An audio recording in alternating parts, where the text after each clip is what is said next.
안녕하십니까, 성도 여러분. 오늘은 마태복음 28장 1절에서 10절까지를 다루겠습니다. 주님은 부활하셨습니다. 안식일이 되려는 금요일 오후 3시에 주님은 운명하셨었고, 이제 안식일이 다 지난 밤, 즉 안식 후 첫날 새벽 미명에 부활을 하셨습니다. 자, 시간적으로 보면은요, 주님께서는 만일 새벽 미명이 오전 6시쯤이라고 가정을 한다면은 만 39시간 만에 부활하시게 되는 겁니다. 주님께서 부활하신 현장을 살펴보겠습니다. 부활하신 새벽에 막달라 마리아와 다른 마리아가 무덤을 보려고 갔습니다. 마가복음에는 야고보의 어머니 마리아 그리고 살로메가 동행한 것으로 기록합니다. 이제 현장에는 큰 지진이 일어납니다. 천사가 무덤의 돌을 굴러내고 그 위에 앉아 있습니다. 그 형상은 번개 같고 그 옷은 눈같이 희다고 말합니다. 그리고 현장을 지키던 경비병들이 천사를 무서워하며 죽은 사람처럼 되었더라 이렇게 말합니다. 이제 여인들은 무덤 안으로 들어갔습니다. 그런데 이게 웬일입니까? 주님의 시신이 보이지 않는 겁니다. 그러자 그들에게 천사가 말합니다. 너희는 무서워하지 말아라. 십자가에 못 박히신 예수를 너희가 찾는 줄을 내가 아노라. 그가 여기 계시지 않고 그가 말씀하시던 대로 살아나셨느니라. 와서 그가 누우셨던 곳을 보라. 이렇게 말씀합니다. 그리고 또 빨리 가서 그의 제자들에게 이르되 그가 죽은 자 가운데서 살아나셨고 너희보다 먼저 갈릴리로 가시나니 거기서 너희가 배우리라 하라. 보라 내가 너희에게 일렀느니라. 이렇게 말합니다. 그러자 여인들의 반응은 무서움에 사로잡히고 동시에 큰 기쁨에 가득 차게 됩니다. 그들은 속히 무덤을 떠나서 제자들에게 알리려고 달려갔다고 기록합니다. 이때였습니다. 그들에게 이제 예수님께서 보이십니다. 평안하냐, 샬롬 이렇게 인사를 하십니다.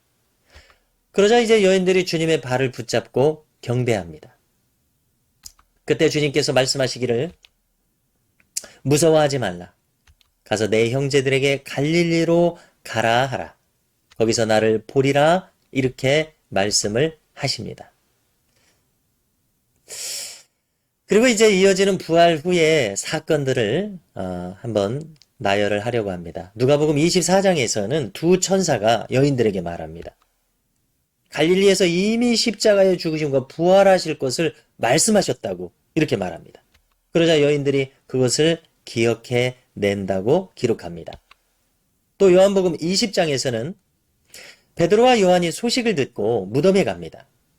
그들은 빈 세마포와 머리를 감쌌던 수건만을 발견하고 집으로 돌아온다고 기록합니다. 그리고 그들이 아직 성경에 기록된 주님의 부활 예언을 알지 못했다고 기록합니다. 또 마가복음 16장에는 마리아가 제자들에게 주님의 부활을 알립니다. 그런데도 제자들은 믿지 않았다. 이렇게 기록합니다. 또 오늘 말씀 뒤 이어지는 마태복음 28장에서는 경비병들이 대제사장들에게 이것을 보고합니다. 그러자 그들은 이 군인들을 매수하고요. 밤중에 제자들이 시신을 도둑질해 갔다. 이렇게 말하라고 합니다.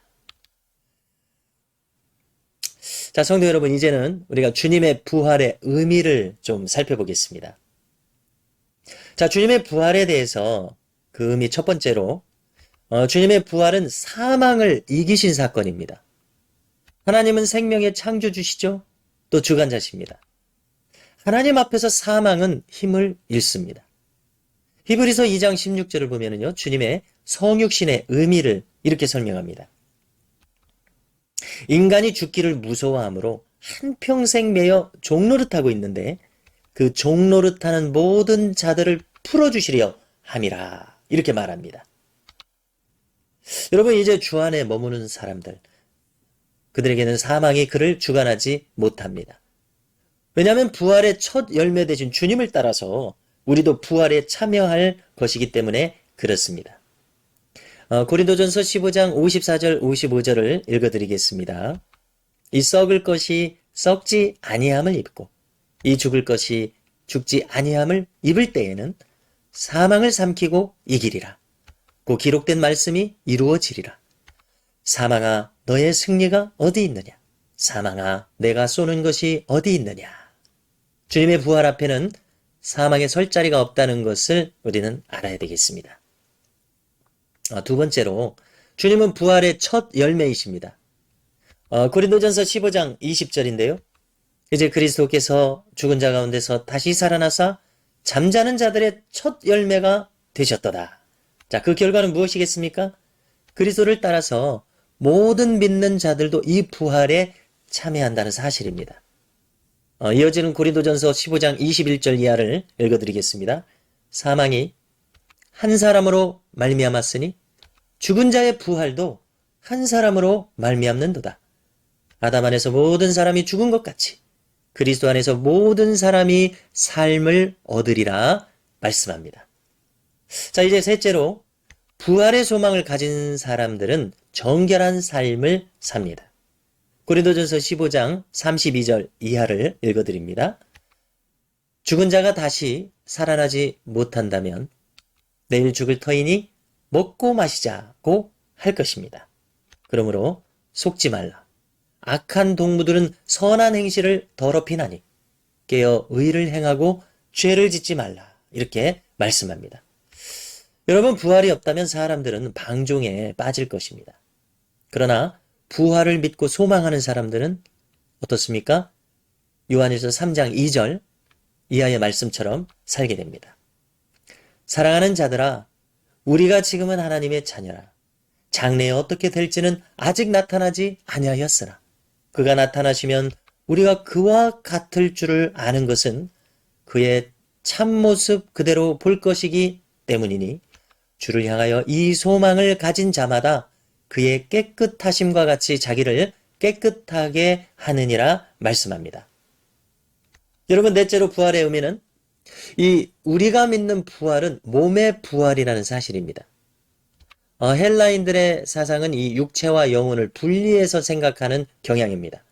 그러나 히브리인들의 사고방식은 인간을 그저 몸이라고 하나로서 이해합니다. 이 몸이라는 것은 육체와 영혼을 하나로 보는 개념입니다. 장차 우리가 부활하는 형식에 대해서 성경은 몸의 부활을 말합니다.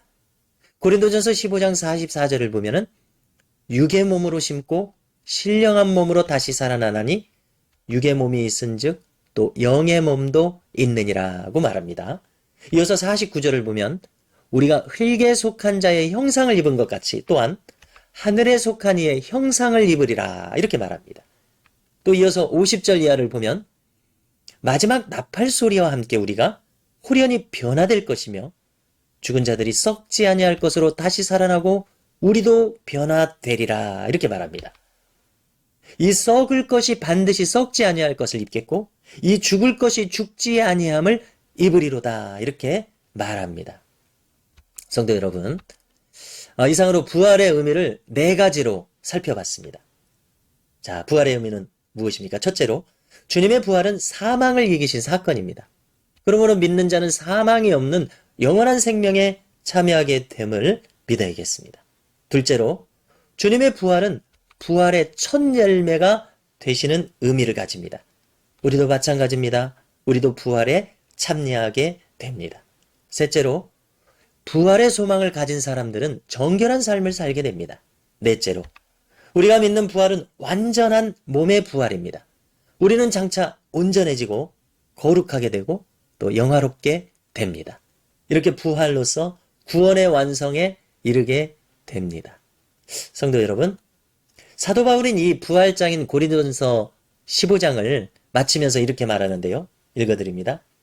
그러므로 내 사랑하는 형제들아, 견실하며 흔들리지 말고 항상 주의 일에 더욱 힘쓰는 자들이 되라. 이는 너희 수고가 주 안에서 헛되지 않은 줄 알미라. 여러분, 이 말씀처럼 부활의 소망을 가지고 주의 일에 더욱 힘쓰는 우리 모두가 될 수 있기를 주님의 이름으로 축복합니다. 우리의 모든 수고가 주 안에서 헛되지 않을 줄로 믿습니다. 감사합니다.